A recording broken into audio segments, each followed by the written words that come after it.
značka norského rybářského úřadu, nebo tak tomu říká.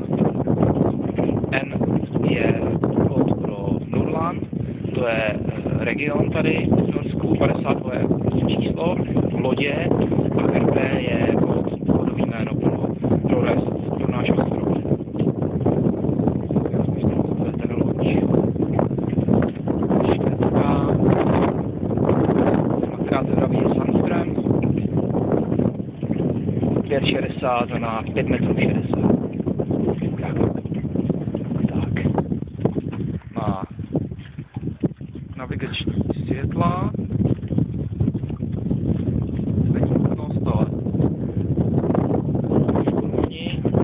Motor je japonský Tohatsu, 4takt,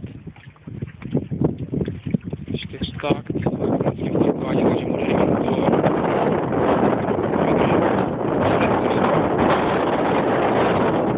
Tak, teď půjdeme na palubu. Tak, tady to vás taky možná bude zajímat. Pomocí tohoto zařízení stylový ryby. Říká se tomu v překladu jako rybí kolo, ale jinak je to juxa, tomu říkají, tomuhle způsobu lovu. Jo, jedná se o to. Je to jednoduchý, že jo, tam lasec, takhle. 4 takovýhle návnady nebo nástrahy. A tahle ta velká ocelová, tomu se říká pilk. To má, tohleto má 40, přes půl kilo, 450. Takže pomocí tohohle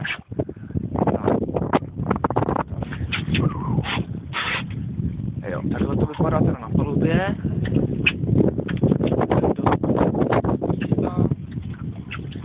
Jo, tady mám teda jednu bednu, tamhle vzadu je možný dát druhou bednu. V případě, že by to šlo dobře a chytal jsem do sebe. Tady je jeden kvarací prostor, záchranná vesta, kanistr, rezerva 5 litrů. Tak, tady je další prostor, kde je benzínová nádrž na 25 litrů, baterie. Jo, tady to je zajímavý. Tady to táhlo, vzadu je výpust, to je ventil na vypouštění vody. A tadyhle je takhle otvor, kterým ta voda vytýká ven. Takže ta loď vlastně,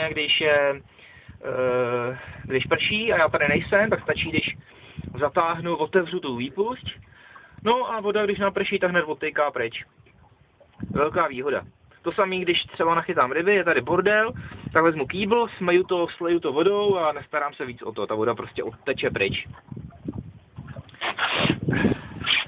Tady jsem ještě zapnul takovýhle zařízení, tomu se říká kartoplotter. Má to víc funkcí, má to jednak to ukazuje teda mapu s přesnou polohou lodi, mojí lodi na té mapě, a jednak tam je i sonar, takže já vlastně vidím i dno a to, co se děje mezi dnem a hladinou. Že když tam jsou nějaký odrazy, nějaký ryby, velký hejno nebo něco, tak to tam vidím. Jo, takhle třeba je. Takhle je moje poloha lodi. No, tady jsem akorát. Ukazuje to hloubku, vem přesně polohu, kde jsou nebezpečné místa. Výborná věc. Tak, menu, tady je sonar. Tak a takhle to vypadá.